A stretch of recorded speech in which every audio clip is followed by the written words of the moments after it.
Siècle de Lille pour aborder un thème tabou, le syndrome du bébé secoué. Avant d'en parler avec notre invitée, Danielle Gobert, présidente de l'association Les Mots, MAUX, les mots MOTS pour le dire.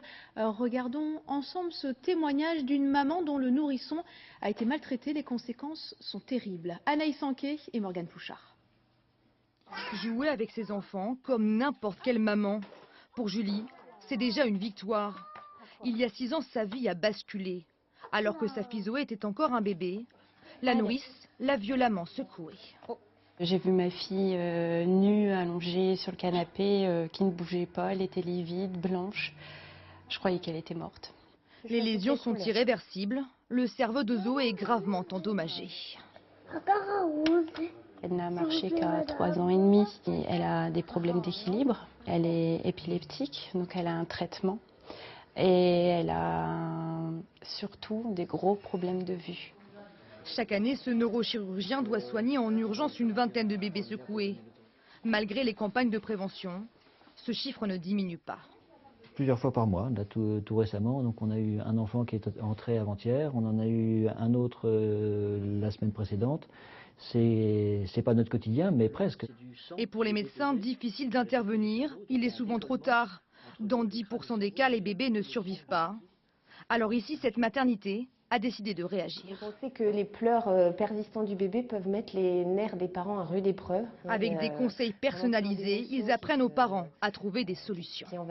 On essaye surtout de réfléchir avec eux à ce qu'ils peuvent mettre en place à ce moment-là pour éviter de passer à l'acte et de commettre un geste regrettable et lourd de conséquences. Parents ou nourrices, ces actes de maltraitance sont peu connus, alors que les conséquences, elles, sont irréparables. Ce qui nous ronge, c'est qu'on ne sait pas ce qu'elle pourra faire plus tard. Est-ce qu'elle pourra avoir un petit travail? Est-ce qu'elle pourra avoir une autonomie, un studio? On ne sait pas du tout. Donc quand nous, on ne sera pas là, qu'est-ce qu'elle va devenir? Aujourd'hui, si la nounou a été lourdement condamnée, cette maman se bat pour que le syndrome du bébé secoué soit reconnu comme un enjeu de santé nationale. Merci Danielle Gobert d'être avec nous sur ce plateau. Alors c'est peut-être difficile à dire, mais est-ce qu'on en arrive aussi là parce que peut-être le travail préventif sur les nouveaux parents n'est pas assez fait? On pourrait peut-être effectivement répondre par l'affirmatif, mais c'est vrai que c'est pas évident de nos jours. Effectivement, quand vous êtes vous rentrez à l'hôpital pour vous accoucher, on vous garde 3 jours, et vous imaginez bien qu'au bout de 3 jours, on ne va pas dire à la maman qui est toute heureuse et au papa d'avoir un bébé.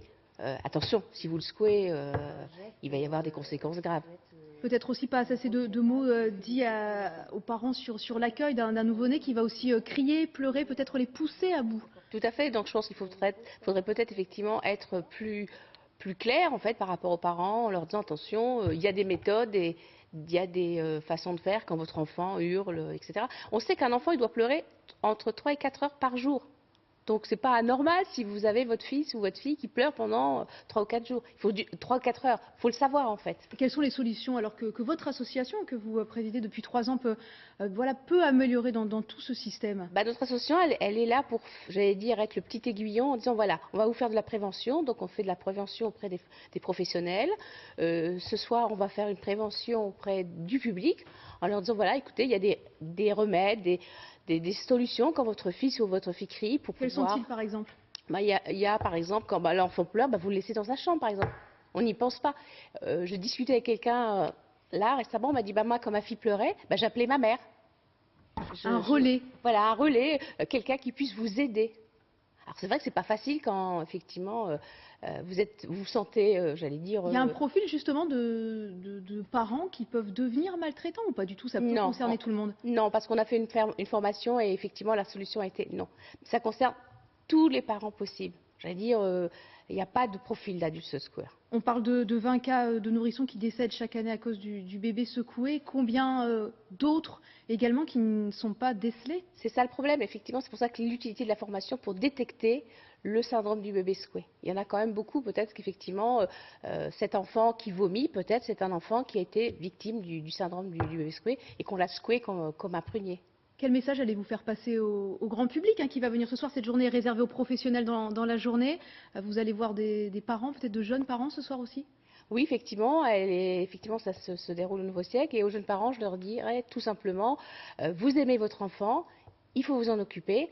Et n'hésitez pas à appeler à l'aide, aussi bien votre mère ou quelqu'un de l'entourage pour éviter de le secouer, parce que c'est quand même un handicap important et irréversible. C'est ça qui est quand même assez important.